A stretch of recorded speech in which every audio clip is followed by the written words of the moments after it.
آج میں آپ کے ساتھ اپنی یونیورسٹی ٹائم کی ایک سٹوری شیئر کرنے جا رہا ہوں۔ تو ہوتا کچھ یوں ہے، عدنان بھائی ہمارے 4 فرینڈس کا ایک گروپ تھا یونیورسٹی کا۔ ہمارے ایگزامس ہو چکے تھے اور ہم بالکل فری تھے۔ ایک دن ایسے ہی بیٹھے بیٹھے ہم پلان کرتے کہ کیوں نہ اس دفعہ ویکیشن پہ ہم بلوچستان کا ٹور کریں۔ وہاں بہت اچھے پکنک پوائنٹس ہیں اور کچھ نیو جگہ بھی ایکسپلور کریں گے اور کیمپنگ وغیرہ بھی کریں گے۔ ہمیں ایڈونچر کا بہت شوق تھا۔ خیر ہم لوگ ڈے ڈیسائیڈ کرتے ہیں کہ 3 دن بعد ہم یہاں سے نکلیں گے بلوچستان کے لیے۔ تو ہمارا پلان بنتا ہے کہ ہم لوگ پہلے گجدار پھر مولا چٹک جائیں گے۔ اب ہمارے پاس 3 دن تھے، پھر ضرورت کی کچھ چیزیں چاہیے تھی، وہ ہم لینے نکل پڑے۔ خیر ہم سب اپنی اپنی شاپنگ کمپلیٹ کرتے ہیں اور جانے سے پہلے گاڑی کی سروس وغیرہ بھی کروا لیتے ہیں تاکہ راستے میں کوئی پرابلم نہ ہو۔ اب وہ دن تھا جب ہم نے بلوچستان کے لیے نکلنا تھا، تو ہم نے پلان کیا تھا کہ ہم صبح ناشتہ کرنے کے فوراً بعد نکل جائیں گے۔ تو سب جلدی سے اٹھ جاتے ہیں کیونکہ سب نے میرے گھر پر اکٹھا ہونا تھا، تو میں بھی جلدی سے اٹھ جاتا ہوں اور ناشتہ کر کے باقی سب کا ویٹ کرنے لگتا ہوں۔ ہم چاروں فرینڈس کی نیچر کافی ڈیفرنٹ تھی۔ مجھے ایڈونچر کا شوق تھا اور دوسروں کو نئی نئی چیزیں اور جگہ ایکسپلور کرنے کا، جبکہ تیسرا عجیب ہی مخلوق تھی۔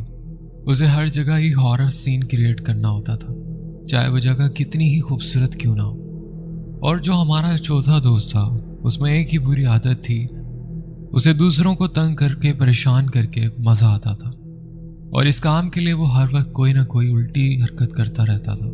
تو اسے اس چیز سے باز رہنے کے لیے سب ڈیسائیڈ کرتے ہیں کہ گاڑی وہی ڈرائیو کرے گا، کیونکہ سفر بہت لمبا تھا اور ہم اریٹیٹ نہیں ہونا چاہتے تھے۔ خیر سب میرے گھر آتے ہیں، ہم اپنا سارا سامان گاڑی میں رکھتے ہیں اور گھر والوں سے اجازت لے کر سفر پہ روانہ ہوتے ہیں۔ ہمارا سفر بہت اچھا جا رہا ہوتا ہے اور سب کافی انجوائے کر رہے ہوتے ہیں۔ اس سفر کے راستے میں جہاں بھی کوئی اچھی جگہ نظر آتی تھی، ہم گاڑی روک کر سیلفی ضرور بناتے تھے، کیونکہ ہم اپنے اس ٹرپ کو یادگار بنانا چاہتے تھے۔ ہم نے ہاف سفر کر لیا تھا جب ڈرائیور صاحب بولتے ہیں کہ یار میں تھک گیا ہوں صبح سے ڈرائیو کر کر کے، اب ایسا کرو کہ تم گاڑی ڈرائیو کرو۔ تو وہ گاڑی روکتا ہے اور میں ڈرائیونگ سیٹ پہ چلا جاتا ہوں۔ راستے میں ایک جگہ رک کر ہم لوگ لنچ وغیرہ بھی کرتے ہیں اور تھوڑا فریش بھی ہوتے ہیں۔ شام ہو رہی تھی جب ہم گجدار سے تھوڑا پیچھے ایک ہوٹل پر پہنچتے ہیں۔ وہاں ہم اپنے لیے 2 روم بک کرواتے ہیں اور پھر سیدھا اپنے اپنے روم میں چلے جاتے ہیں، کیونکہ تھکن سے سب کا برا حال ہو چکا تھا۔ ہم فریش ہوتے ہیں، چینج کرتے ہیں اور کھانا کھانے کے لیے باہر آ جاتے ہیں۔ ہم اچھا سا کھانا آرڈر کرتے ہیں اپنے لیے اور کھانا کھانے کے بعد تھوڑی دیر چہل قدمی کرتے ہیں اور پھر سونے کے لیے واپس اپنے اپنے رومز میں چلے جاتے ہیں، کیونکہ ہم نے یہاں سے صبح فجر کے ٹائم نکلنا تھا گجدار کے لیے۔ تھکن کے بعد جو نیند آتی ہے وہ بہت مزے کی آتی ہے، کیونکہ بندے کو کوئی ہوش نہیں ہوتا کہ وہ کہاں پڑا ہے اور کیسے پڑا ہے۔ کچھ ایسا ہی حال ہم چاروں دوستوں کا تھا۔ ایک مزے کی نیند لینے کے بعد صبح فجر کے ٹائم اٹھتے ہیں، ہم نماز پڑھتے ہیں اور اس کے بعد اچھا سا ناشتہ کرتے ہیں۔ بتاتے ہیں چلو ہم جس ہوٹل میں رکے تھے وہاں پہ بھی ویو کافی اچھا تھا نیچر کا، ہوٹل کا انوائرمنٹ بھی کافی اچھا تھا۔ خیر ہم ناشتہ کرتے ہیں اور گجدار کے لیے روانہ ہو جاتے ہیں، اور یہاں سے ہوتا ہے سٹارٹ ہمارا ایڈونچر اور اصل کہانی۔ ہم سب بہت زیادہ ایکسائٹیڈ تھے کیونکہ یہ گرمیوں کا موسم تھا، تو دھوپ بھی کافی تیز تھی، مگر رات کے ٹائم ٹمپریچر کافی گر جاتا تھا۔ جیسے جیسے ہم گجدار کی طرف بڑھ رہے تھے ہماری ایکسائٹمنٹ بھی بڑھ رہی تھی۔ راستے میں نظر آنے والے اونچے اونچے پہاڑ بہت ہی خوبصورت نظارہ پیش کر رہے تھے۔ ہم لوگ فرسٹ ٹائم بلوچستان آئے تھے اور یہاں کے خوبصورت نظارے دیکھ کر ہم اپنی ساری تھکن بھول چکے تھے۔ جیسے جیسے ٹائم گزر رہا تھا گرمی کی شدت میں بھی اضافہ ہو رہا تھا، اور پھر ہم تقریباً 2 گھنٹے کی ڈرائیو کے بعد گجدار پہنچ جاتے ہیں۔ اب دن کے تقریباً 10 بج چکے تھے۔ ہم اپنی گاڑی روکتے ہیں اور نیچے اترتے ہیں تاکہ وہاں کے خوبصورت مناظر کو کیپچر کر سکیں، کیونکہ یہ ہمارا مین پوائنٹ نہیں تھا۔ تو ہم لوگ یہاں سیلفی ویڈیو وغیرہ بناتے ہیں اور تقریباً 2 گھنٹے یہاں انجوائے کرنے کے بعد ہم اپنے اگلے پوائنٹ کی طرف اپنا سفر شروع کرتے ہیں، جو کہ مولا چٹک تھا، کیونکہ وہاں زیادہ تر پتھریلے اور خطرناک راستے ہیں۔ اگر ایک طرف پہاڑ ہے تو دوسری طرف گہری کھائیاں और वहाँ के ख़तरनाक पथरीले मोड़। गाड़ी थोड़ी सी भी हिलती थी तो दिल उछल कर हल्क में आ जाता था। वहाँ के मनाज़िर खूबसूरत होने के साथ साथ इन रोड्स की वजह से काफ़ी ख़तरनाक भी। खैर, मैं बहुत ही ध्यान से ड्राइव कर रहा था और हम सब इंजॉय करते हुए जा रहे थे। बताता चलूँ कि कुजदार से मोला चुटुक आते हुए रास्ते में ठंडे पानी की बहती हुई नदियाँ भी हैं, तो हम लोग वहाँ थोड़ी देर के लिए गाड़ी रोकते हैं और उस ठंडे पानी में एंजॉय करते हैं। यकीन जानिए, वो पानी इतना फ्रेश और क्लीन था कि हमें उसके नीचे की ज़मीन साफ दिखाई दे रही थी और वो मनाज़िर इतने हसीन थे कि जस्ट इमेजिन, आपके चारों तरफ ऊंचे ऊंचे पहाड़ हैं और इसके बीच में बहता हुआ ठंडा और शफाफ पानी। अदनान भाई, मैं आपको बता नहीं सकता, वहाँ पर इतना सुकून था कि वहाँ से निकलने का भी दिल नहीं चाह रहा था और हमें यकीन था कि आगे इससे भी ज़्यादा खूबसूरत और हसीन नज़ारे देखने को मिलेंगे। हम लोग वहाँ रुक कर थोड़ा पानी वगैरह पीते हैं और फिर उन मनाज़िर को एंजॉय करने के बाद गाड़ी में बैठते हैं और मौला चुटुक की तरफ अपना सफ़र शुरू करते हैं। और फिर हम 3 घंटे की ड्राइव के बाद मौला चुटुक पहुँच जाते हैं। अब दोपहर के 3 बज रहे थे और हम सबका भूख से बुरा हाल था। तो पहले हम पेट पूजा के लिए सोचते हैं ताकि थोड़ी एनर्जी आए, क्योंकि अगले पॉइंट पे जाने के लिए हमें 1 घंटा ट्रैकिंग करनी थी, क्योंकि गाड़ी सिर्फ इस पॉइंट तक आ सकती थी। खैर, हम गाड़ी रोकते हैं और खाना वगैरह निकालते हैं। इतने खूबसूरत मनाज़िर के बीच में बैठकर खाना खाना, वो एहसास अपना ही एक मज़ा था। हम अपना खाना एंजॉय करते हैं और सामान वापसी से अपनी गाड़ी में रखते हैं। वहाँ हमारे अलावा भी काफ़ी लोग आए हुए थे और कुछ हमारी तरह ग्रुप्स भी थे। बच्चे बड़े सब बहुत इंजॉय कर रहे थे। खाना खाने और मौला चुटुक के खूबसूरत मनाज़िर को इंजॉय करने के बाद हमने डिसाइड किया कि हम चारों मच्छी पॉइंट को एक्सप्लोर करें। क्योंकि गाड़ी आगे नहीं जा सकती थी तो हमें पैदल ही आगे तक जाना था। अब हमें 4 बज चुके थे और हमने अपनी अपनी लाइफ जैकेट्स पकड़ी और ट्रैकिंग स्टार्ट की। तकरीबन 1 घंटे की ट्रैकिंग के बाद हम चारों मच्छी वाटरफॉल पहुंचे। अदनान भाई, वो जगह हमारी सोच से भी ज़्यादा खूबसूरत थी। हमारे अलावा भी काफ़ी लोग थे वहाँ पे, वाटरफॉल को एंजॉय कर रहे थे। सब ने अपनी अपनी लाइफ जैकेट पहनी, पानी में कूद पड़े। वहाँ का व्यू बहुत ज़्यादा खूबसूरत था। चारों तरफ ऊंचे ऊंचे पहाड़ थे और उनके बीच में वो वाटरफॉल हम चारों बहुत ज़्यादा एंजॉय कर रहे थे। तो हमने सोचा क्यों ना यहाँ का डीपेस्ट पॉइंट को एक्सप्लोर किया जाए। हम चारों आगे की तरफ बढ़ने लगते हैं। जैसे जैसे आगे बढ़ रहे होते थे, पानी और गहरा होता चला जा रहा था और आगे का रास्ता भी अब काफ़ी तंग था और वहाँ पे पानी का प्रेशर भी बहुत ज़्यादा था। फिर हम वाटरफॉल के डीपेस्ट पॉइंट तक पहुँच जाते हैं, मगर उससे आगे का रास्ता काफ़ी दुश्वार गुजार था। तो हम बस यहाँ पर अपना सफ़र एंड करते हैं और वहाँ पे एंजॉय करने लगे। और कुछ टाइम वहाँ स्पेंड करने के बाद हम वापसी का प्लान करते हैं, चूँकि वापसी पे भी हमें 1 घंटे की ट्रैकिंग करनी थी और टाइम तकरीबन 5:30 हो रहे थे। और फिर हम लोग वहाँ से वापसी के लिए निकलते हैं, क्योंकि वापसी में भी हमें 1 घंटे की ट्रैकिंग करनी थी और शाम का टाइम भी हो रहा था। अगर हमें यहाँ पे अंधेरा हो जाता है तो हमारे लिए काफ़ी मुश्किल हो सकती थी। वापसी पर नीचे उतरते हुए हमजा का पाँव फिसल गया था और उसके पाँव पे चोट भी आ गई थी, क्योंकि वहाँ पे काफ़ी बड़े बड़े पत्थर थे जो पानी की वजह से काफ़ी स्लिपरी हो रहे थे। यही वजह थी कि हमजा नीचे उतरते हुए फिसल गया था। खैर, हम लोग उससे संभालते हैं और वापसी अपनी गाड़ी के पास आ जाते हैं। अब काफ़ी लोग जा चुके थे और बाकी के लोग भी वहाँ से वापसी के लिए निकल रहे थे। क्योंकि हम लोगों ने कैंपिंग प्लान की थी तो हमने गाड़ी से फर्स्ट एड बॉक्स निकाला और हमजा को पाँव पे बैंडेज कर दी और कैंप्स वगैरह निकाल कर वहाँ पे सेट करने लगे। हम 2 कैंप्स लाए थे क्योंकि एक कैंप में 2 लोग सो सकते थे। कैंपिंग वगैरह लगाते लगाते हमें कुछ टाइम लग गया था और अब हल्का हल्का अंधेरा भी फैल रहा था और सर्दी भी फील हो रही थी। जैसे कि मैंने पहले भी बताया था कि वहाँ पर रात के टाइम टेम्परेचर काफ़ी गिर जाता। हमने हमजा को मेडिसिन देकर कैंप में ही लिटा दिया ताकि उसका दर्द कुछ कम हो सके। उसको हल्का हल्का बुखार भी हो रहा था, मैं भी चोट लगने और पानी में भीगने की वजह से। खैर, वो मेडिसिन खाकर सो गया था। उसके बाद मैं, अहमर और सुहेल खाना बनाने की तैयारी करने लगे। कुकिंग का सारा सामान हम अपने साथ लेकर आए थे।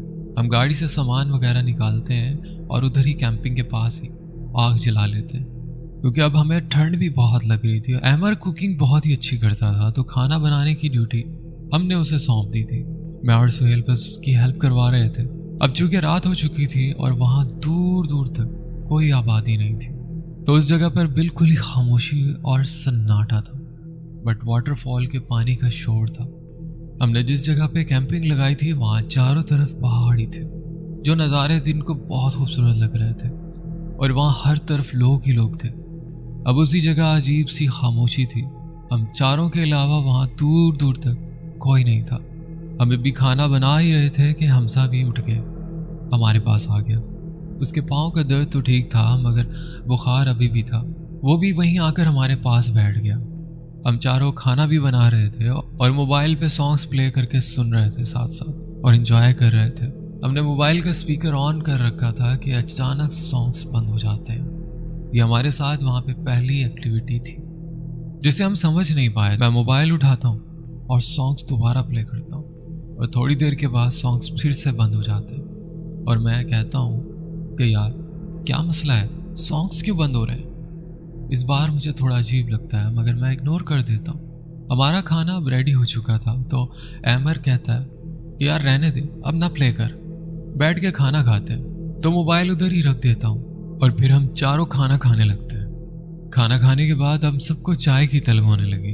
अच्छा, आप यकीन करें अदनान भाई, इस हॉरर सीन से हटके वो इतना खूबसूरत मंजर था कि हमने आग जला रखी थी और ठंड में वो आग हमें इतना मज़ा दे रही थी। और फिर हमने वहीं पे उस लकड़ी पे खाना बनाया और खाना खाया, और फिर वहीं हमने चाय भी बनाई। तो हम बहुत इंजॉय कर रहे थे, और साथ साथ वो आग जो जल रही थी वो हमें सर्दी से इतना रिलीफ दे रही थी, हमें इतना मज़ा आ रहा था। बहरहाल हम बहुत इंजॉय कर रहे थे, पर हमें क्या पता था आगे हमारे साथ क्या होने वाला है। खैर, वो चाय बनाने की ड्यूटी मुझे देते हैं। अहमर जो था वो जिन्नात के किस्से स्टार्ट कर देता है। जैसा कि मैंने आपको स्टार्ट में बताया कि मेरा एक फ्रेंड है, वो हॉरर स्टोरी मूवीज़ बहुत पसंद करता है। हम चारों में से हमजा इस मामले में थोड़ा ड्रॉप था। मैं चाय बना रहा था और अहमर कह रहा था कि ऐसी सुनसान और वीरान जगहों पे ऐसी चीज़ों का बसेरा होता है, और अगर गलती से भी इन्हें छेड़ दिया जाए तो ये पीछे पड़ जाती है।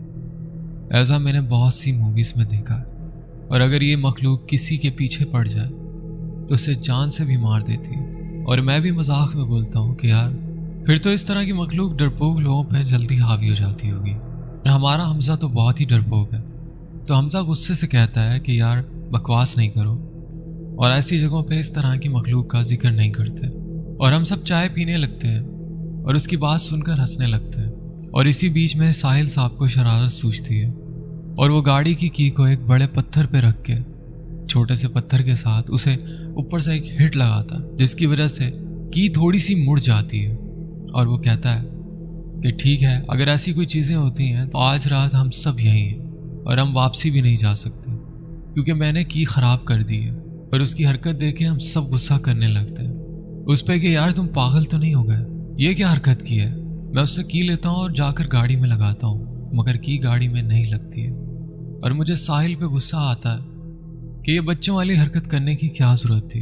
हम एक अनजान जगह पे हैं और यहाँ दूर दूर तक कोई आबादी नहीं है। मैं की को ठीक करने की कोशिश करता हूँ, और फिर हमारे कैंप के पीछे कुछ गिरने की आवाज़ आती है, जैसे कोई पत्थर गिरा हो। एक दफ़ा तो हम सब डर जाते हैं कि इस वीराने में पत्थर कौन फेंक सकता है, और वो भी इस टाइम। यार मैं और अहमद जाकर चेक करते हैं, मगर वहाँ कुछ भी नहीं होता। गाड़ी की भी ख़राब हो चुकी थी। हमजा अगेन जाकर सो जाता है क्योंकि उसे काफ़ी सर्दी फील हो रही थी। अभी चूँकि 11 ही बजे थे, तो मैं, अम्मार और साहिल आग के पास ही बैठ के बातें करने लगते, क्योंकि अम्मार का फेस कैंप वाली साइड पे होता है, जबकि साहिल और मेरी कमर होती है उस तरफ। तो अम्मार को कैंप के पीछे का एरिया नज़र आ रहा था। हम बैठे बातें कर रहे थे कि अम्मार खौफज़दा होकर बोलता है कि यार वो देखो, कैंप के पीछे कोई खड़ा है। और जब हम लोग मुड़ कर देखते हैं तो वहाँ कुछ भी नहीं था। क्योंकि हम लोग उसकी आदत से वाकिफ़ थे, इसलिए हम उसकी बात को ज़्यादा सीरियसली नहीं लेते और इग्नोर कर देते हैं कि ये हमें बस डराने की कोशिश कर रहा है। मगर वो हमें डरा नहीं रहा था, बल्कि उसने सच में वहाँ पे कोई साया देखा था। तो हम उसे कहते हैं कि यार कभी तो बाज आ जाया करो, तुम्हारे दिमाग में हर वक्त हॉरर सीन ही क्यों चल रहे होते हैं। इतनी खूबसूरत जगह है, कितना सुकून है यहाँ पे, और तुम फजूल में हमें डराने की कोशिश कर रहे हो। फिर वो कहता है कि नहीं यार, कसम से मैं झूठ नहीं बोल रहा हूँ, ना ही तुम लोगों को डरा रहा हूँ। मैंने सच में कैंप के पीछे किसी को देखा है। हमें वहाँ पे बैठे हुए 12 बज चुके थे। तो मैं उसे कहता हूँ कि चल आज देखते हैं वहाँ जाकर। हम लोग उठकर कैंप के बैक साइड पे जाते हैं। टॉर्च की लाइट से चारों तरफ देखते हैं मगर कोई चीज़ भी नहीं थी। और हम उसे कहते हैं कि यार यहाँ खूब अंधेरा है, तेरा वहम हो सकता है, भला इस वीराने में रात को इस वक्त कौन आ सकता है, तू ऐसे ही डर गया होगा, ऐसे कुछ भी नहीं है। और फिर वो कहता है कि नहीं यार मेरा वहम नहीं था, वो जो भी चीज़ थी मुझे बहुत ही क्लियर नज़र आई है। अभी हम यही बात कर रहे थे कि हमें भी ऐसा फील होता है जैसे कोई पानी में चल रहा है, क्योंकि हमारा कैंप वाटरफॉल से थोड़ा ही दूर था, तो हम आसानी से उस आवाज़ को सुन पा रहे थे। और ये आवाज़ सुनने के बाद हम भी थोड़ा खौफज़दा हो गए थे। मगर मैं कहता हूँ कि यार कोई जानवर भी हो सकता है, हम ऐसे ही खामोखा डर रहे हैं। मैंने हिम्मत करके ये बात कह तो दी, मगर कहीं ना कहीं मैं भी अंदर से डर रहा था। मैंने उन्हें कहा कि आयतुल कुर्सी पढ़ो, कुछ भी नहीं होगा, अल्लाह बेहतर करेगा। और अब हम लोग सोते हैं। सुबह उठकर गाड़ी की का भी कोई हल निकालना है, तो हम लोग अपने अपने कैंप में चले जाते हैं सोने के लिए। मैं और हमजा एक कैंप में सो रहे थे कि तोमार और सुहेल दूसरे कैंप में थे। जब मैं कैंप में आया तो हमजा कह रहा था कि मैंने जब उसे हाथ लगाकर चेक किया तो उसे काफ़ी तेज़ बुखार हो रहा था। मैंने उसके ऊपर ठीक से ब्लैंकेट डाला और ख़ुद भी सो गया, चूँकि थकन काफ़ी ज़्यादा थी। ऑलमोस्ट सुबह से ही ट्रैवल कर रहे थे, स्पेशली जब हम लोगों ने ट्रैकिंग की थी, उसकी वजह से हम लोग काफ़ी थक गए थे। तो मैं जैसे ही लेटा मुझे फ़ौरन नींद आ गई। मुझे अभी सोए हुए तकरीबन 2 ही घंटे हुए थे कि मुझे अपने कैंप के बाहर से अमर की आवाज़ आती कि वो मुझे आवाज़ देकर बुला रहा था, अली यार उठ, मेरी बात सुन।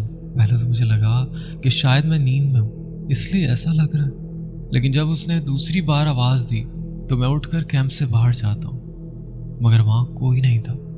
तो मैं समझ जाता हूँ कि वो फिर से डराने की कोशिश कर रहा है और मैं आकर दोबारा लेट जाता हूँ। 10 मिनट बाद मुझे फिर से वही आवाज़ आती है, मगर मैं इग्नोर करके लेटा रहता हूँ कि ये तो पागल है और मुझे भी सोने नहीं दे रहा। और फिर वो मुसलसल मुझे 2 से 3 बार आवाज़ देता है, तो मुझे गुस्सा आ जाता है और मैं उठकर कैंप से बाहर आता हूँ और अहमद सामने खड़ा था। मैं उसे गुस्से से कहता हूँ कि यार क्या मजाक है, रात को इस टाइम क्यों तंग कर रहे हो, जाके सो जाओ और मुझे भी सोने दो।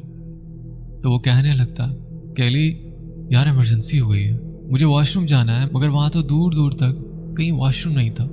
तो मैंने उसे बोला कि यार इतना सा काम था तो सुहेल को उठा लेता, मेरी नींद क्यों ख़राब कर दी। तो कहता है कि मैंने उसे उठाया था मगर वो नहीं उठा और मुझे अकेले बहुत डर लग रहा है, तू साथ चल। पता नहीं क्यों मुझे बहुत अजीब सी फीलिंग आ रही थी उस टाइम, और ऐसा लग रहा था जैसे सर्दी की शिद्दत में भी बहुत ज़्यादा इजाफा हो गया था। मैं उसे कहता हूँ कि रुक, मैं जैकेट ले लूँ फिर चलते हैं। मैं अंदर से अपनी जैकेट उठाता हूँ और उसके साथ चलने लगता हूँ। अब वो मेरे आगे आगे और मैं उसके पीछे पीछे चल रहा था। पता नहीं क्यों इस टाइम माहौल में एक अजीब सी घुटन थी, हालांकि हम लोग फर्स्ट टाइम आए थे यहाँ, मगर अहमद जिस तरह अंधेरे में मेरे आगे चल रहा था मुझे ऐसा फील हो रहा था जैसे वो इस जगह से बहुत अच्छे से वाकिफ है। जब मैंने गौर किया तो उसके हाथ में मोबाइल भी नहीं था। मैंने सोचा कि मैं भी मोबाइल कैंप में छोड़ कर आया। उसने रास्ते में मुझसे कोई बात नहीं की थी, बस चुपचाप मेरे आगे चल रहा था। वह हम अपने कैंप से काफ़ी फासले पे आ चुके थे। मैं उसे कहता हूँ बस रुक जा यार, यहाँ और कितना आगे जाना है। तो वो वहीं रुक जाता है, मगर वो कोई जवाब नहीं देता। मैं यूं ही उसकी कमर पे हाथ लगाता हूँ और पूछता हूँ अमर क्या हुआ है, तुम जवाब क्यों नहीं दे रहे हो। के बाद जो हुआ इस टाइम भी मुझे आपको बताते हुए मेरे रोंगटे खड़े हो रहे हैं और खौफ से मेरा जिस्म कँपा रहा है। मैंने आज तक अपनी ज़िंदगी में इतना खौफनाक मंजर अपनी आंखों से नहीं देखा। मैं उस टाइम डर गया था, खौफ से मेरी आंखें फटी की फटी रह गई और मुझे ऐसा लग रहा था जैसे किसी ने मेरे गले को पकड़ रखा है और मैं चाहकर भी चीख नहीं मार पा रहा था कि मैं जैसे ही उसके कमर पे हाथ रखता हूँ वो चीज़ भी ना मुड़े, जैसे अपनी गर्दन घुमा के मेरी तरफ करती है।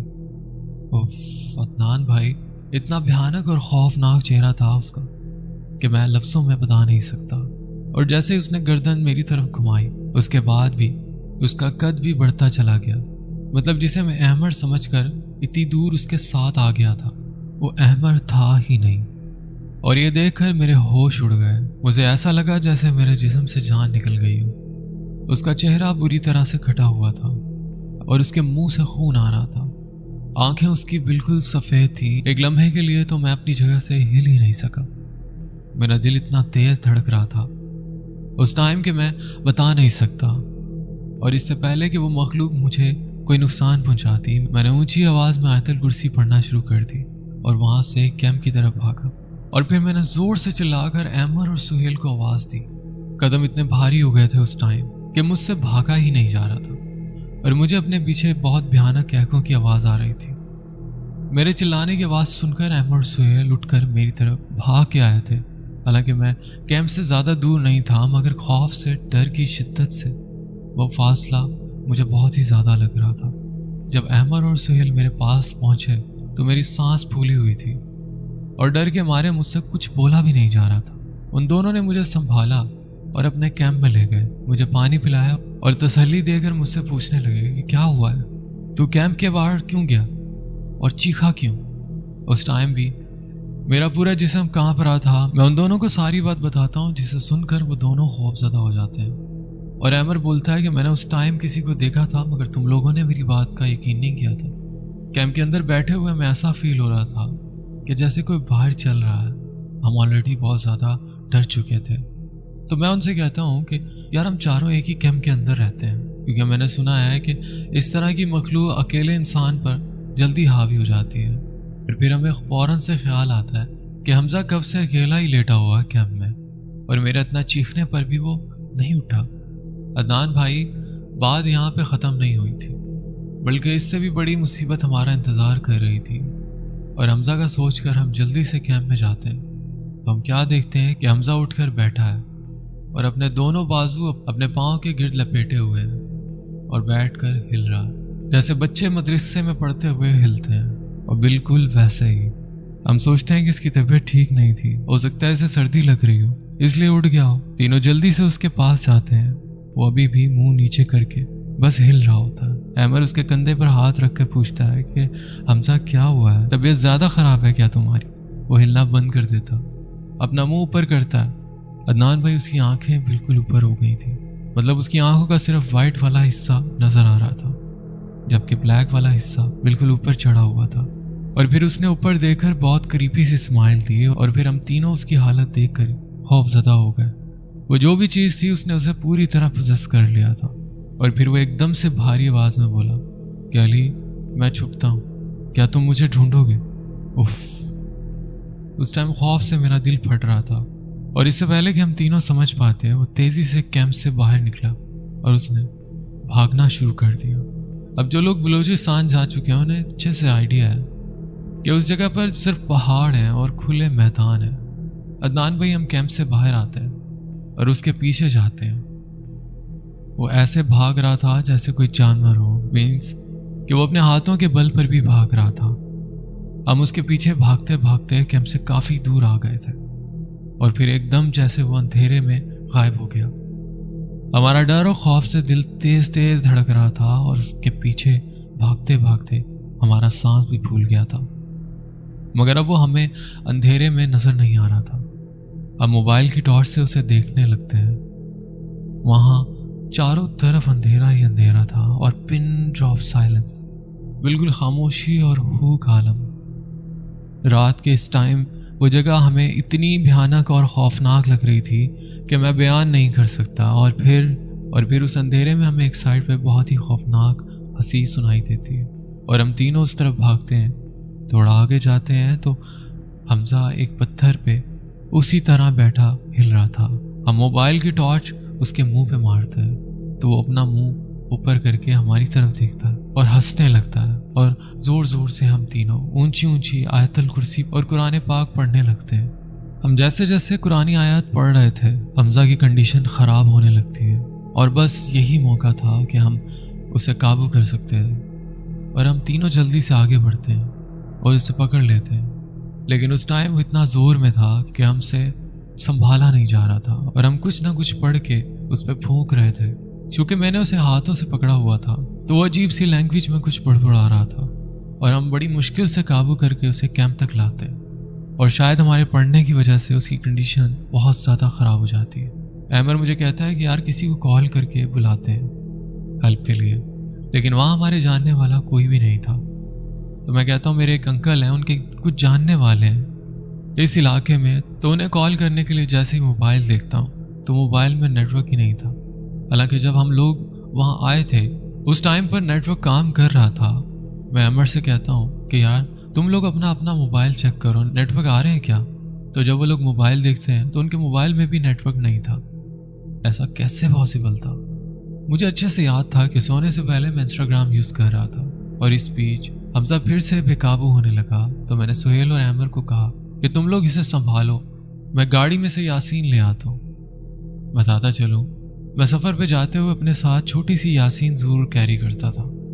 मैं जल्दी से गाड़ी से यासीन निकालता हूँ और वापसी कैंप में जाने लगता हूँ। उस टाइम मुझे उस जगह से इतनी वहशत हो रही थी, मुझे ऐसा लग रहा था जैसे मेरे कैंप के चारों तरफ कोई है चल रहा है। मैं जल्दी से कैंप के अंदर आता हूँ और वो यासीन हमजा की शर्ट की पॉकेट में रख देता हूँ। अदनान भाई, बस यासीन रखने की देर थी कि हमजा अजीब तरह से तड़पने लगा और अजीब गुस्से भरी आवाज़ में बोलता है कि निकालो इसे पॉकेट से। उसकी आवाज़ इतनी खौफनाक और भयानक थी कि हम तीनों डर जाते हैं। यासीन की वजह से वो चीज़ हमजा को तकलीफ दे रही थी। वो ज़ोर ज़ोर से अपने सर उठा उठा कर नीचे मार रहा था और हम लोग मुसलसल कुछ ना कुछ पढ़ रहे थे। मैं अगेन कैंप से बाहर निकलता हूँ। डर की वजह से मेरा अपना जिस्म कांप रहा था। सुहेल और अहमद से कहता हूँ कि तुम लोग इसे पकड़े रखो, मैं थोड़ा दूर जाकर नेटवर्क चेक करके आता हूँ और किसी से हेल्प मांगता हूँ। अब रात के तकरीबन 3:30 हो चुके थे। डरते डरते कैंप से दूर जाने लगता हूँ। जैसे जैसे मैं चल रहा था ऐसा लग रहा था जैसे कोई मेरे साथ साथ चल रहा हो, और जब मैं टॉर्च से उस तरफ देखता हूँ तो वहाँ कोई नहीं होता। आखिरकार बड़ी ही मुश्किल से कैंप से बाहर दूर जाकर मेरे मोबाइल में नेटवर्क आता है। तो मैं अंकल को कॉल करने लगता हूँ। 3-4 बार ट्राई करने के बाद वो कॉल पिक करते हैं और परेशान लहजे में पूछते हैं कि बेटा खैर तो है, रात के इस टाइम पर आप इतनी कॉल्स। तो मैं बस उन्हें यही कहता हूँ कि हम लोग बलूचिस्तान ट्रिप पर आए थे और हम यहाँ एक प्रॉब्लम में फंस गए हैं और गाड़ी की की भी ख़राब हो गई है। ज़्यादा डिटेल्स नहीं बता सकता आपको। यहाँ पर हमारे एक दोस्त की तबीयत काफ़ी ख़राब है। यहाँ पे जो लोग आपके जानने वाले हैं आप उनसे रब्ता करें और उन्हें बोलें कि हमें यहाँ से रेस्क्यू करें प्लीज़। तो वो भी मेरी बात सुनकर काफ़ी अपसेट हो जाते हैं और मुझे कहते हैं कि तुम कॉल पर ही रहो, मैं उनसे कांटेक्ट करता हूँ। मुझे अपनी सही लोकेशन बताओ कि किस जगह पर हो तुम लोग। मैं उन्हें अपनी लोकेशन बताता हूँ और फिर वो उनसे कांटेक्ट करने लगते हैं। चूँकि मैं कैंप से काफ़ी फासले पे आ गया था तो मुझे डर भी बहुत ज़्यादा लग रहा था। खैर 5 से 7 मिनट के बाद अंकल बोलते हैं कि बेटा मैंने उनसे बात की है, आप जिस जगह पर हो वहाँ तक सारा ऑफ रोड है और रात के इस टाइम रेस्क्यू करना थोड़ा मुश्किल है। आप लोग फजर तक किसी तरह सिचुएशन को हैंडल करो, वो फजर के टाइम वहाँ से निकलेंगे, तब तक थोड़ी रोशनी भी हो जाएगी। तो मैंने टाइम देखा तो तकरीबन 4 बजने वाले थे। मैंने अंकल को कहा कि चलो ठीक है, फजर होने में ज़्यादा टाइम नहीं है, हम किसी तरह उसे संभाल लेते हैं। और ये कहकर मैंने कॉल कट कर दी और तेज़ी से वापस कैंप की तरफ आने लगा। जब मैं वापस आ रहा था तो मुझे ऐसा लगा कि जैसे किसी ने पीछे से धक्का दिया और मैं गिरते गिरते बचा था, मगर मेरी हिम्मत नहीं थी कि मैं पीछे मुड़कर देखूं। तो मैं और तेज़ी से चलने लगता हूं और कैंप में आकर जल्दी से उसे बंद कर लेता हूं। सुहेल और अहमर ने हमजा को उल्टा लिटाया हुआ था और एक शर्ट से उसके हाथों को उसकी बैक पे बांधा हुआ था, मगर वो फिर भी बेकाबू हो रहा था। वो सवालिया नज़रों से मेरी तरफ देख रहे थे और मैं कहता हूँ कि राब्ता हो गया है, हमें सुबह तक यहाँ से रेस्क्यू कर लेंगे। और फिर तकरीबन सुबह के 7 बजे हमारे पास एक गाड़ी आती है जिसे देखकर हमें थोड़ा सुकून होता है। ये 3 घंटे हमने हमजा को कैसे काबू किया था ये हम ही जानते थे।